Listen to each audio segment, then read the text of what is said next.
नमो अरिहंताणं नमो सिद्धाणं नमो आयरीयाणं नमो वज्रायाणं नमो लोय सव्यसाहूनम्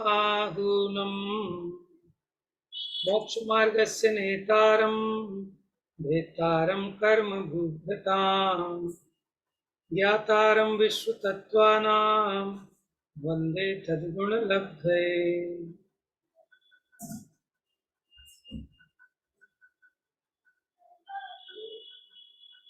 तो अपनी लेश्य की चर्चा पूर्ण होने के बाद मार्गणा में भव्य और अभव्य की चर्चा चल रही थी। तो कल हमने भव्य दो प्रकार के देखे।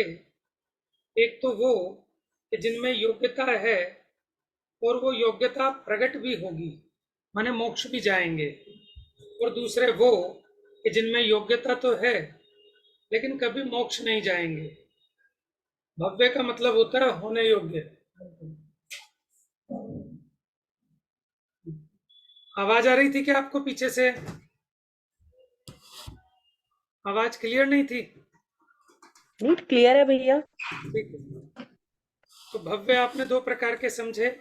तो उसमें हमने चर्चा की कि ऐसा कैसे कि वो उनका स्वभाव है, स्वभाव में तर्क नहीं चलता। जैसे जल ठंडा क्यों है, अग्नि गर्म क्यों है। और हमने विधवा स्त्री के और बंध्या स्त्री के उदाहरण से समझा कि बंध्या स्त्री में तो पुत्र उत्पत्ति की योग्यता ही नहीं है, तो उसी प्रकार अभव्य में तो योग्यता ही नहीं है। लेकिन विधवा स्त्री में पुत्र उत्पत्ति की योग्यता होने पर भी उसके कभी पुत्र उत्पन्न नहीं होगा। उसी प्रकार भव्य होने पर भी जो कभी भी मोक्ष नहीं जाएंगे उनको कहते हैं अभव्य समभव्य। वो भव्य तो हैं लेकिन कैसे हैं? अभव्य सम। तो अभव्य समभव्य, अथवा उनको कहते हैं दूरान दूर भव्य, कि वो हमेशा भव्य तो हैं लेकिन हमेशा वो दूरी बनी रहेगी। जैसे कहते हैं ना, आपके पैसे कब चुकाएंगे? कल। तो कल फिर आएगा तो कहेंगे कल कल कल कल, तो कल कभी आता ही नहीं है। उसी प्रकार वो दूरान दूर भव्य, वो कभी मुक्ति नहीं जाते। और इस पर से हमने कुछ चर्चा ये भी की थी कि कोई भी कार्य होने में सबसे पहला फैक्टर तो स्वभाव है। अगर स्वभाव ही ना हो तो आगे की कोई भी चर्चा निरर्थक है। जैसे आप, ये चश्मा पुद्गल है, आप इस चश्मे को सुखी करना चाहो, ठीक है, तो कर सकते हो कि नहीं कर सकते हो? तो सबसे पहले तो स्वभाव देखना पड़ेगा। इसमें चेतना तो है नहीं, तो ये सुख दुख का अनुभव कैसे करेगा? तो जिसमें स्वभाव ही नहीं है वहां तो कार्य की उत्पत्ति हो ही नहीं सकती। तो इसलिए जहां स्वभाव है उसके बाद बाकी चीजें देखी जाती हैं। इसलिए प्रत्येक वस्तु का स्वभाव समझना अति आवश्यक है। हम इन जिन इंद्रियों के विषयों में से सुख पाना चाहते हैं, जिस भोग सामग्री में से सुख निकालना चाहते हैं, पहले ये तो निर्णय करें कि उसमें सुख है कि नहीं। होगा तभी तो निकल पाएगा। जिस गन्ने में से आप रस निकालना चाहते हैं, पहले ये तो नक्की करो कि उस गन्ने में रस है या नहीं। गन्ने में रस है तभी आप वो रस को प्रकट कर सकते हो। उसी प्रकार जिसमें सुख हो, ठीक है, या सुख रूप होने की योग्यता हो, वहीं से सुख प्रकट हो सकता है। तो आत्मा चैतन्य स्वरूपी होने से इसमें एक सुख शक्ति भी है, इसलिए आत्मा दुख रूप हुआ है। तो जो दुख रूप हुआ है वो दुख का अभाव करके सुख रूप हो सकता है। इसका मतलब आत्मा में सुखी होने का स्वभाव तो है। अब वो प्रकट कब होता है कि देखो उसमें यथा योग्य निमित्त मिले। कैसा निमित्त? सुखी होने के लिए क्या निमित्त चाहिए? कि 8 कर्मों का अभाव हो। 8 कर्मों के कारण जीव दुखी है ना, निमित्त से। तो इन 8 कर्मों का निमित्त पने अभाव, वो इसके सुखी होने का कारण है। अब कर्म तो पुद्गल की शक्ति हैं, उसमें जीव का तो कोई पुरुषार्थ चलता नहीं। कर्मों को जीव नहीं नष्ट कर सकता। तो फिर जीव क्या कर सकता है कि जीव वस्तु के स्वरूप को समझकर, ये जो पर द्रव्य में फेर फार की बुद्धि है कि मैं इसका ऐसा कर दूं, मैं उसका वैसा कर दूं, जब उसके बुद्धि शांत होती है, जब इसको वस्तु की स्वतंत्र परिणमन का स्वरूप समझ में आता है, तो ऑटोमेटिक इसको राग द्वेष उत्पन्न नहीं होते। किसी भी चीज को पलटने का, मिलाने का, हटाने का ये जो भाव है, यही आकुलता को उत्पन्न करता है। अब जब वो इष्ट अनिष्ट कोई पदार्थ लगता नहीं, किसी को हटाने मिलाने की इच्छा होती नहीं, तो फिर इसको दुख भी नहीं होता, ये जीव सुखी होता है। और यही इस जीव का सच्चा पुरुषार्थ है, वस्तु स्वरूप को समझना, वस्तु स्वरूप का निर्णय करना। पंडित टोडरमल जी ने मोक्ष मार्ग प्रकाशक में बार बार ये कहा कि इस जीव का तो इतना ही उद्यम है, इतना ही पुरुषार्थ है कि तत्व विचार पूर्वक तत्व का निर्णय करने में अपने उपयोग को लगाने का अभ्यास रखे। वहां भी उन्होंने क्या कहा, तत्व विचार में अपने उपयोग को लगाने का अभ्यास रखे। अब लगेगा नहीं लगेगा, ठीक है, इसका तो पुरुषार्थ इतना ही है कि इसके भीतर में प्रमाद का अभाव करके अपनी सद्भावना रखे। फिर वहाँ काललब्धि भी होती है, होनहार भी होती है, निमित्त भी होते हैं, तो वहाँ उपयोग भी लगे बिना नहीं रहता, पांचों समवाय सिद्ध होते हैं। लेकिन जीव को उपदेश तो पुरुषार्थ का ही दिया जाएगा कि आप अपने परिणामों को सुधारो। कार्य होने में 5 समवाय चाहिए, स्वभाव, पुरुषार्थ, काल लब्धि, होनहार, निमित्त। जब ये पांचों फैक्टर मिलते हैं तो कार्य का उत्पादन होता है, और जब ये पांचों नहीं होते तो कार्य की उत्पत्ति भी नहीं होती। तो इतनी चर्चा कल अपनी चली थी, अब आगे देखते हैं। आज शालू का नंबर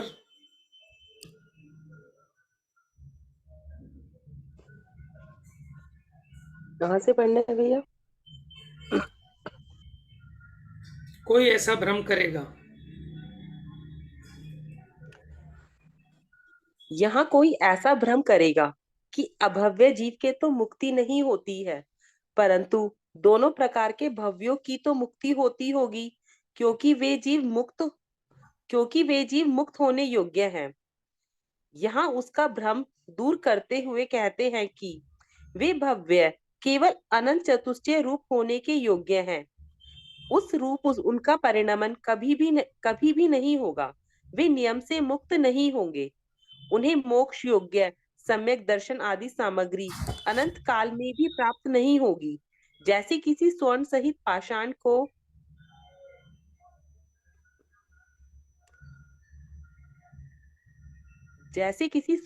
पाषाण को मैल नष्ट करने की सामग्री कभी भी प्राप्त नहीं होने से वह स्वर्ण सदा काल पाषाण में ही रहेगा।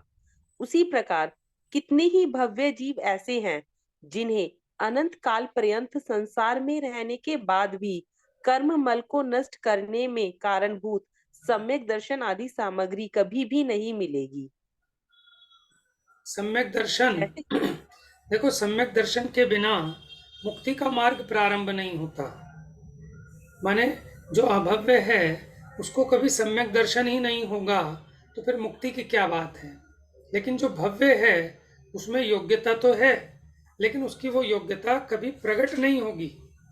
देखो, योग्यता होना अलग बात, और उस योग्यता का परिणमन होना। जैसे सुवर्ण पाषाण में, माने ऐसा पत्थर जिसमें सोना भी है, तो उसमें से कुछ जो प्रोसेस में आ जाएगा, जिसको पका लिया जाएगा, ठीक है, अग्नि में पकाकर शुद्ध कर लिया जाएगा, उसमें से तो सुवर्ण प्रकट हो जाएगा। लेकिन बहुत सारा ऐसा सुवर्ण पाषाण है कि जो कभी भी प्रोसेस में ही नहीं आएगा, तो उसमें से सोना व्यक्त नहीं होगा। उसमें है तो, लेकिन कभी भी वो प्रकट नहीं होगा। तो उसी प्रकार भव्य होने पर भी कुछ भव्य ऐसे हैं कि वो कभी भी 3 काल में भी सम्यक दर्शन आदि रूप परिणमित नहीं होंगे। जैसे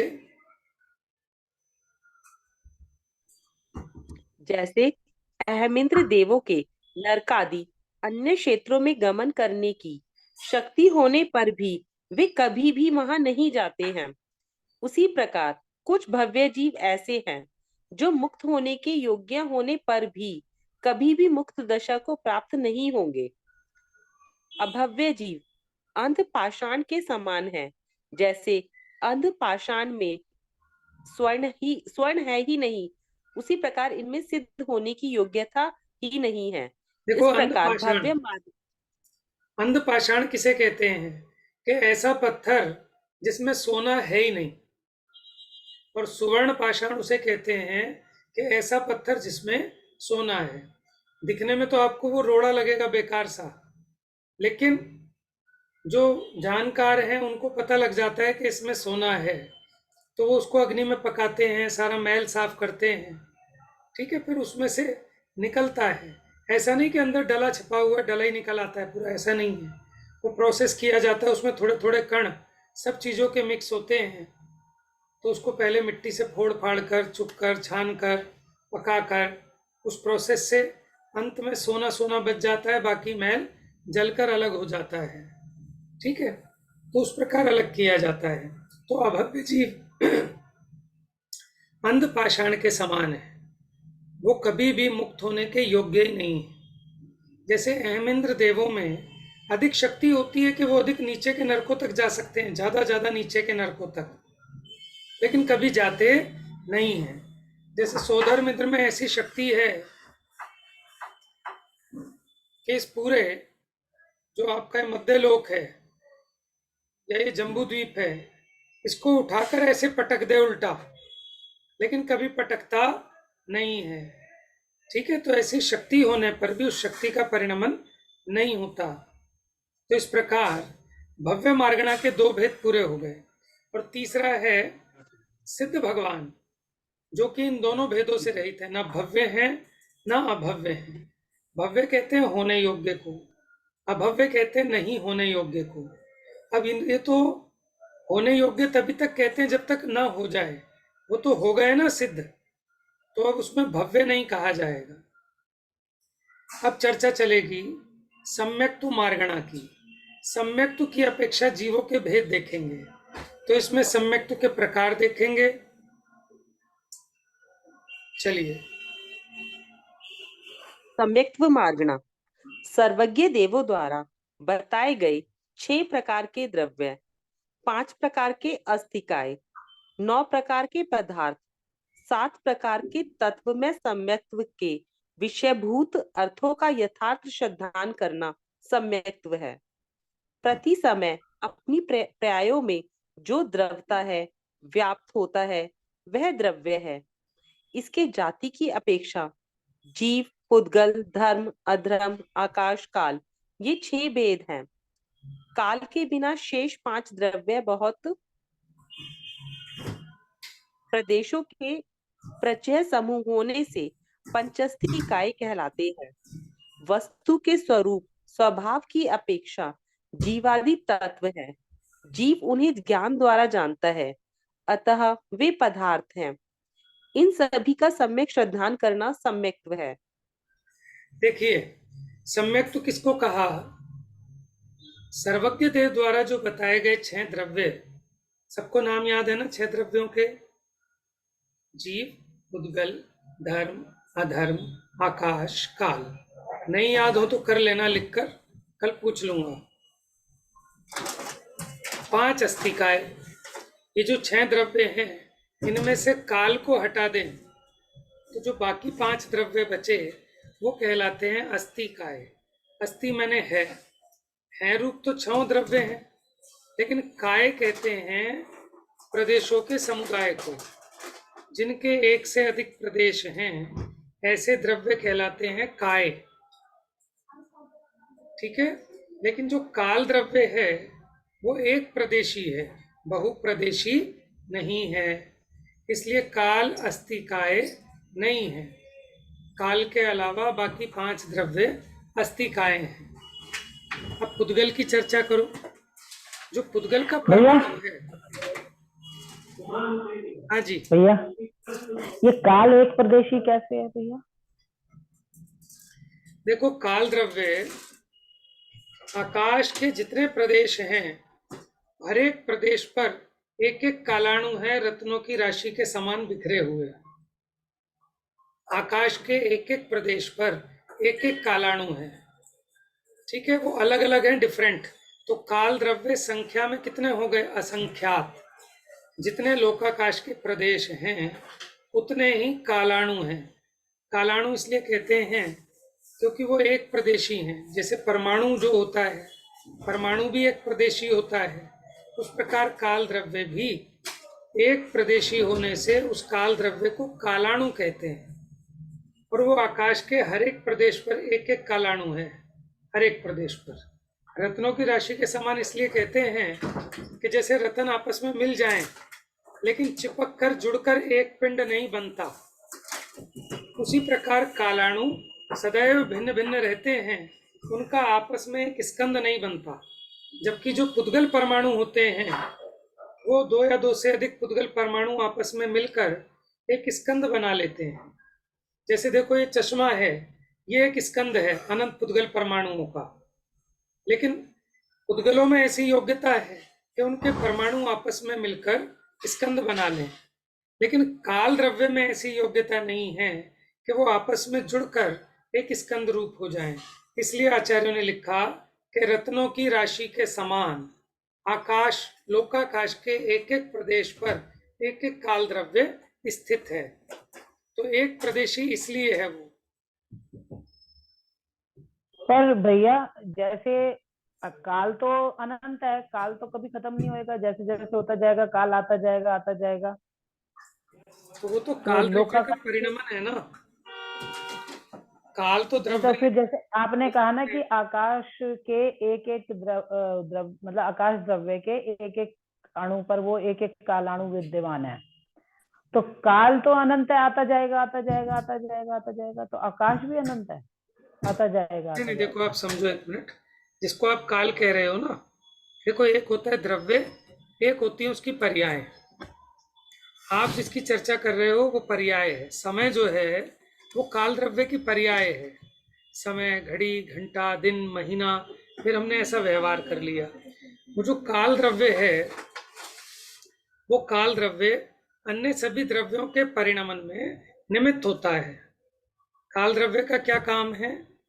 अन्य सभी द्रव्यों के परिणमन में निमित्त होता है। तो हर एक द्रव्य का एक एक समय में, समझ आ गई भैया, समझ आ गई। एक एक समय में परिणमन होता है हर एक द्रव्य का। तो उसके उस परिणमन में कौन निमित्त पड़ता है? वो काल द्रव्य। तो काल द्रव्य की पर्याय उसको हम कहते हैं समय।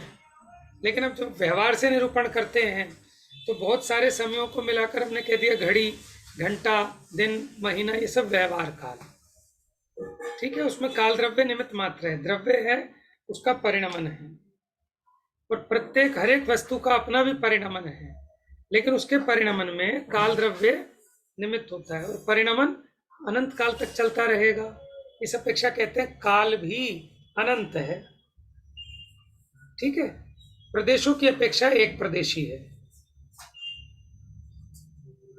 हाँ, ठीक है भैया। और भैया ये जो धर्म और अधर्म है, ये किस तरह से ये देखो अस्थिरताएं हैं? कैसे हैं। जो पूरा लोकाकाश है, पूरा लोकाकाश में एक अधर्म द्रव्य व्याप्त है, अखंड। एक धर्म द्रव्य है, एक अधर्म द्रव्य है। लेकिन कैसा है? पूरा लोकाकाश के प्रदेशों में फैला हुआ एक अखंड सर्वव्यापक। जैसे तिल में तेल व्याप्त है, उसी प्रकार पूरे लोकाकाश में एक धर्म द्रव्य, एक अधर्म द्रव्य, अखंड एक व्याप्त है। संख्या की अपेक्षा एक है, प्रदेशों की अपेक्षा असंख्यात प्रदेशी है। कितना असंख्यात प्रदेशी? जितने लोकाकाश के प्रदेश।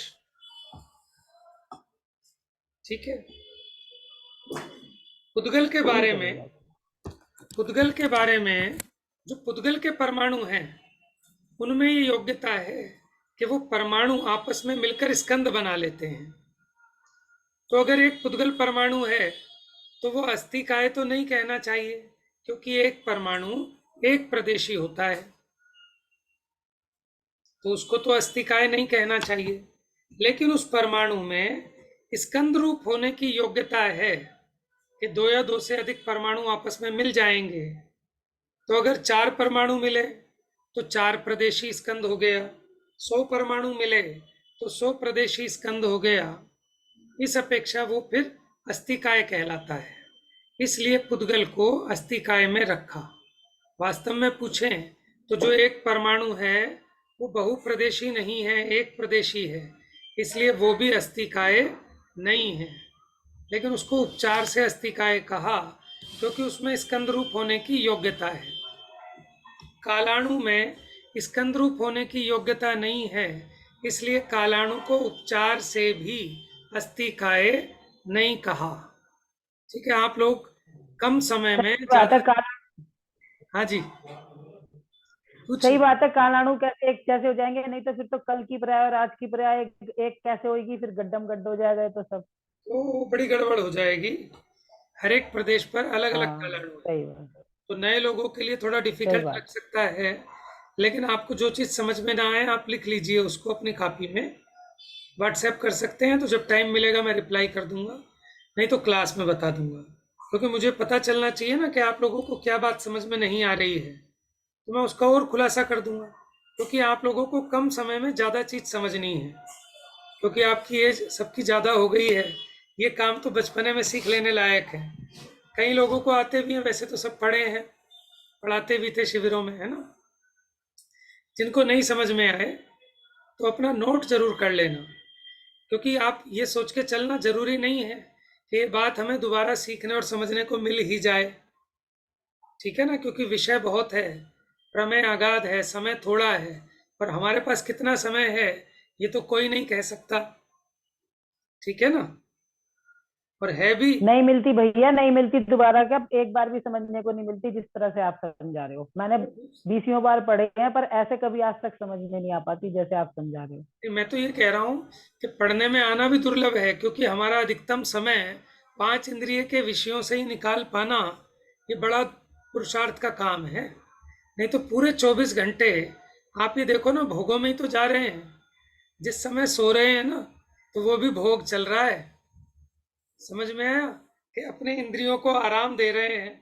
मन, इसका मन करता है ना कि सो जाओ, तो रात में पूर्ति नहीं होती तो दिन में भी सो जाओ, आनंद मानता है सोने में।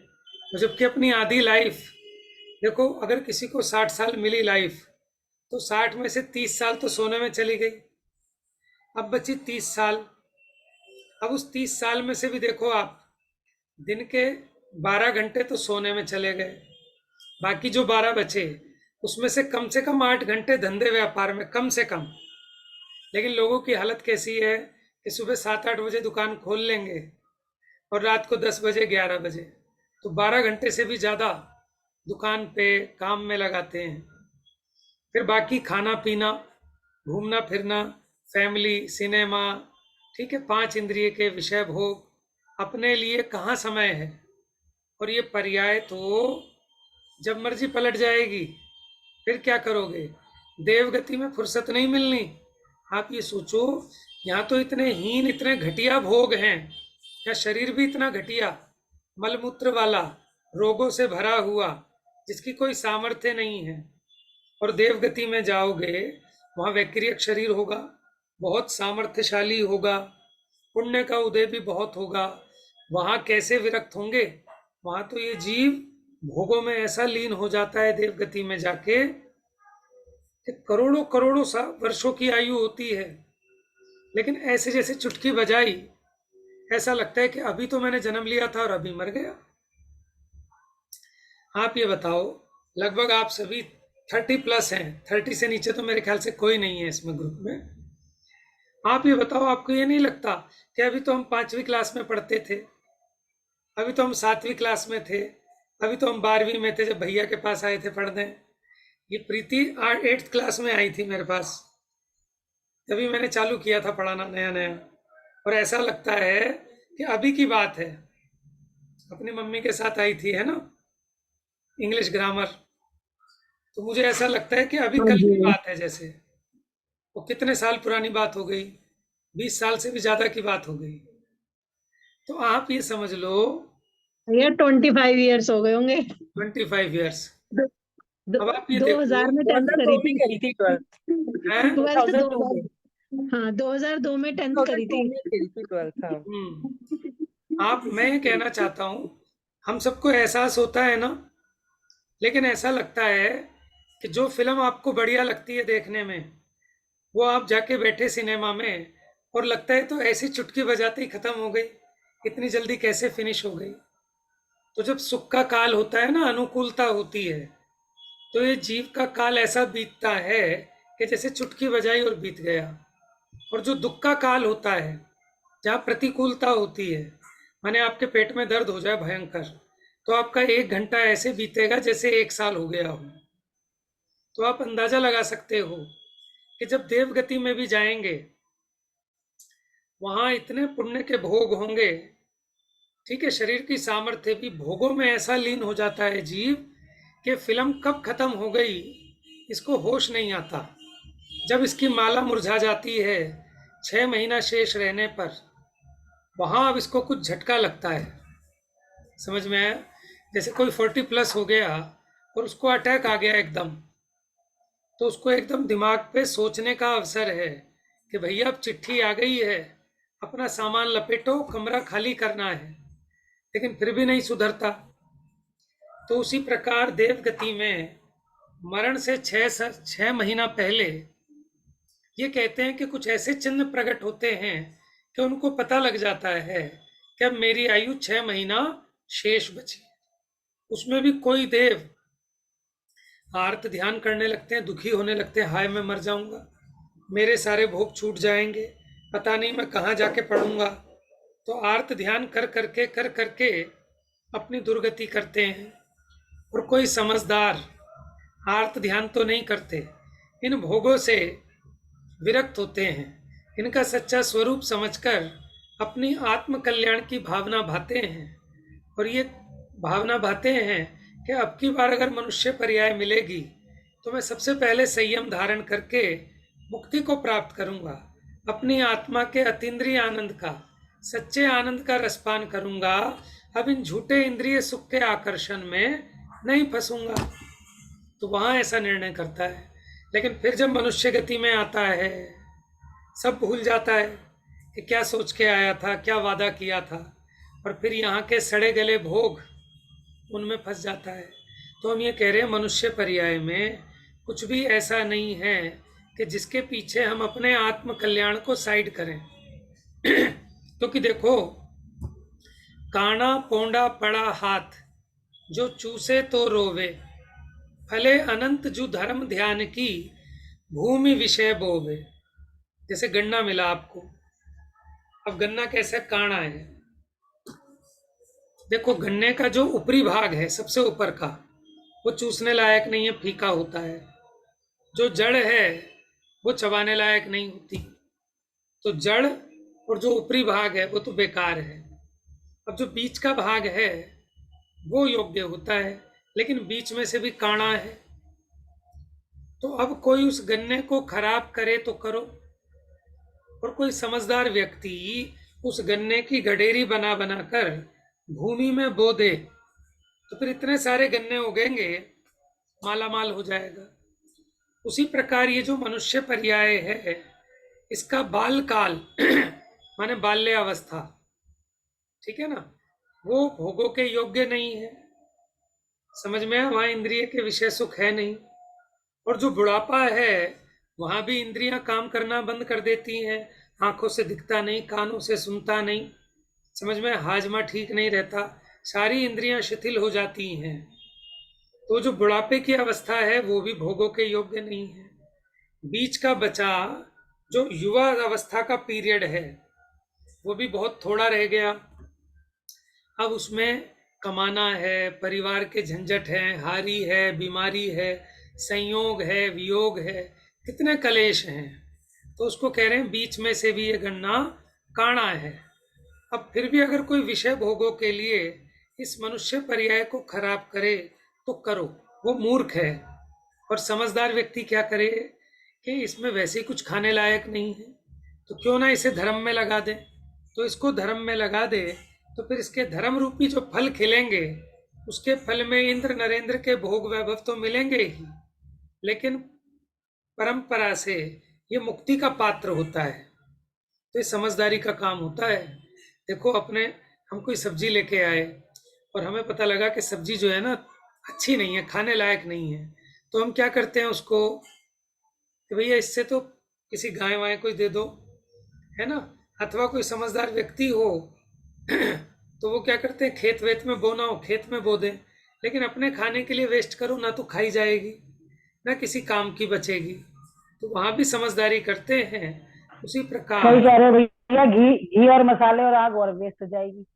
हाँ जी, हाँ, सही बात है। घी मसाले और अग्नि और बाद वेस्ट हो में जाएगी अगर पछताते हैं उसे ना बचा। फिर, बाद में हाँ, पछताते हैं कि यार अपने सही कह मेहनत रहे भी हैं। खराब की, गैस भी खराब की, मसाले भी गए, घी भी गया, समझ में है? और ज्यादा कलेश होता है। तो यही तो होता है कि भोगों में क्या होता है कि भोगों को भोगता है इसलिए कि इसमें से आनंद होगा, लेकिन आनंद नहीं होता, पछतावा होता है कि अपना समय खराब किया, अपनी शक्ति खराब की, अपनी बुद्धि खराब की, अपना बल खराब किया, अपना पुण्य जलाया, लेकिन हाथ में तो कुछ नहीं आया।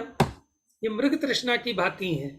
जैसे वो हिरण दूर से दिखाई देता है कि पानी है, उसके पीछे दौड़ता है, लेकिन भटक भटक मरता, जल नहीं पावे प्राण गमावे। तो अपने को विचार करना चाहिए कि हम जिस चीज में सुख मानते थे, अब तुझे वो चीज प्राप्त हो गई, उसमें से सुख आया कि नहीं आया? आया। अगर आया तो फिर उसको भोग, उसको छोड़ता क्यों है? ठीक है, मैंने आपको इच्छा थी कि 1 महीना हो गया डॉक्टर ने मना किया था तो मिठाई नहीं खाई, अब खाना मिठाई खूब खा, छोड़ियो मत, लेकिन ये मीठा भी थोड़ा खाने के बाद उकता जाता है, उसमें से दुख आने लगता है। हर एक चीज का ऐसे ही स्वरूप है। तो इन भोगों के स्वरूप का विचार करे, इनसे विरक्त हो तो अपना कल्याण में इसकी बुद्धि लगे। तो हम ये कह रहे थे कि बहुत दुर्लभ है इस तत्व का मिलना, इसी को कहते हैं बोधि दुर्लभ भावना, कि हमें वस्तु के सच्चे स्वरूप को समझने का टाइम मिलना, उसके बारे में विचार चलना, ये बड़ा दुर्लभ है। इसीलिए हम बुद्धि पूर्वक निमित्त मिलाते हैं। क्यों भाभी जी, क्या करते हैं हम? निमित्त मिलाते हैं, जबकि हमको पता है कि निमित्त अपने हाथ की चीज नहीं है, लेकिन हम क्या करें, और कुछ समझ में नहीं आता, मजबूर हैं। ऐसा जानने पर भी कि निमित्त जब मिलना होगा तब मिलेगा, तो भी भावना इतनी प्रबल है कि हम बुद्धि पूर्वक निमित्त को खोजते हैं कि कोई ज्ञानी, कोई धर्मात्मा, कोई विद्वान हमें मिल जाए, कोई बढ़िया सा शास्त्र हमें मिल जाए कि जिसको पढ़कर हमारी परिणति खिल जाए। तो हमारी भूमिका में ये पुरुषार्थ होना ही चाहिए बुद्धिपूर्वक। तो हम क्या करें कि अब मान लो मैं अगर आपकी क्लास ना लूँ ना, तो मेरे उपयोग की जो विशुद्धि हो रही है नहीं होगी, इसलिए मैं बुद्धिपूर्वक, चाहे लेट हो सवेर हो, कितनी आकुलता हो, भागम भाग हो, 10 काम छोड़ने पड़े, तो कोशिश ये होती है कि बाउंडेशन है ना, तो जब तक बाउंडेशन है तो इस बहाने अपनी बुद्धि में विचार चलता है, और जिस दिन हमने छोड़ दिया फिर हम कुछ नहीं कर पाएंगे। तो इसलिए तो हम हमें फायदा हो जाता है भैया, हम्म कितना फायदा होता है, हमें बहुत फायदा हो जाता है। मैं तो कई बार सोचती हूँ कि हम तो बैठे बैठे क्लास में नहीं बैठे चले गए, पर आपको तो बैठना ही है हर अपने समय पे। देखो, मुझे सबसे ज्यादा फायदा है, इसलिए मैंने अनुभव किया हमें भी बहुत फायदा है। कि पढ़ने वाले से ज्यादा पढ़ाने वाले को फायदा होता है। और मेरा शुरू से ना इंटरेस्ट रहा पढ़ाने में, मुझे बड़ा मजा आता है।